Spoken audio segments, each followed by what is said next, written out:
CSs on tender and corruption. This was the first meeting after he was given that particular role by the president on, making sure that the projects that the government has aligned should be well done by the term is over. So Matiang'i won CSs on tender and corruption. Joe, I know you've read through the story, and basically, Dr.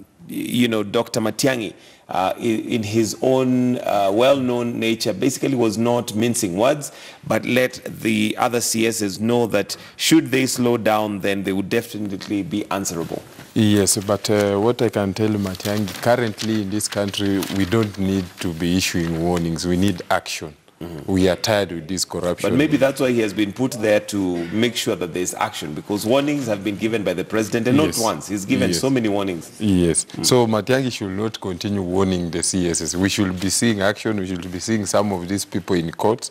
We should be seeing them being jailed, so that we can stop this menace of corruption. Well, he did promise that should there be no action, he is going to definitely do something. Should there be no progress, rather, there's going to be action seen. So let's be fair enough and I guess give him a chance and see whether his new post as chief minister, as some are calling him, is going to crack the whip and ensure that something is done. Yes, we hope so.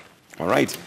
So that's what we have on the headlines, and do get yourself a copy of that and see. Now on page 4, why C+ may not be direct varsity ticket, and this is to do with more than 90,000 eligible students who will know whether they will secure admission to university when Education Cabinet Secretary Amina Mohammed unveils the course selection. But it looks like a C+ is no longer a guarantee for you to make it to campus. What we are facing in our education sector needs a thorough way of solving the issue, because you can see on part of the story also, there is no 100% transition from primary to secondary.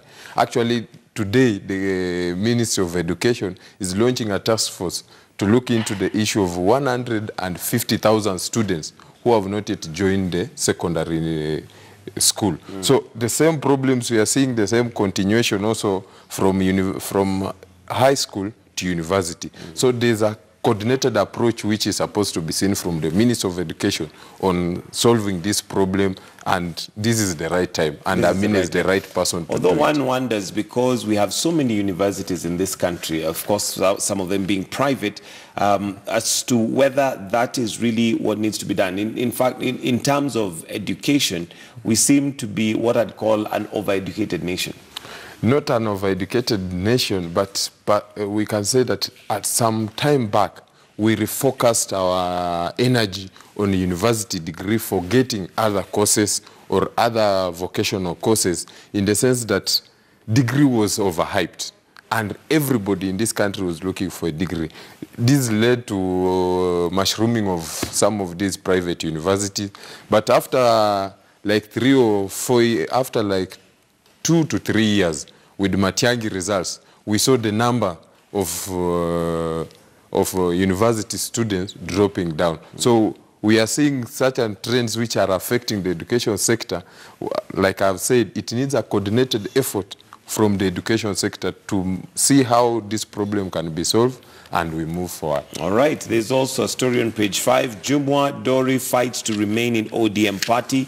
This is after the National Executive Council of ODM basically expelled them for what they said was them going against the party constitution, but they are applying. From your experience as a political analyst and strategist, do they deserve to be taken back? After all, they've gone against party, constitution. Not just a political analyst, but I've also served as a Secretary General of Labour Party. Okay. Yes. So basically, this is not just about ODM. This story is about political parties in this country. And as I normally put it, in this country, we don't have political parties. We just have vehicles to take us to point B, then we forget about them. So, but at least ODM is trying. What Aisha Juma and Dori are doing is just to survive so that they cannot go for re-election. But currently, it's not just Juma and Dori. Very many political parties. But if you look because at, if you go to ANC in Western, their Senator Malala and a nominated MP Osotsi, they move around with ODM brigade, but they belong in ANC. Yes. But one might argue that they have freedom of expression. And unless you have gone against party or the party constitution and the rules and regulations, then really you're free to associate with whoever you wish. That's why I've said in this country we don't have political parties, but we have political leaders whom per se we follow. And as yesterday someone was saying in a local TV interview that his political party is the president. So wherever the president moves, he will move with the president. So that's what we are having. Aisha, Juma and Dori are having this problem because they declared their support for William Samoei Ruto. Which is against, of course, the party stand at that point in time. All right, page 9, women push for equal share of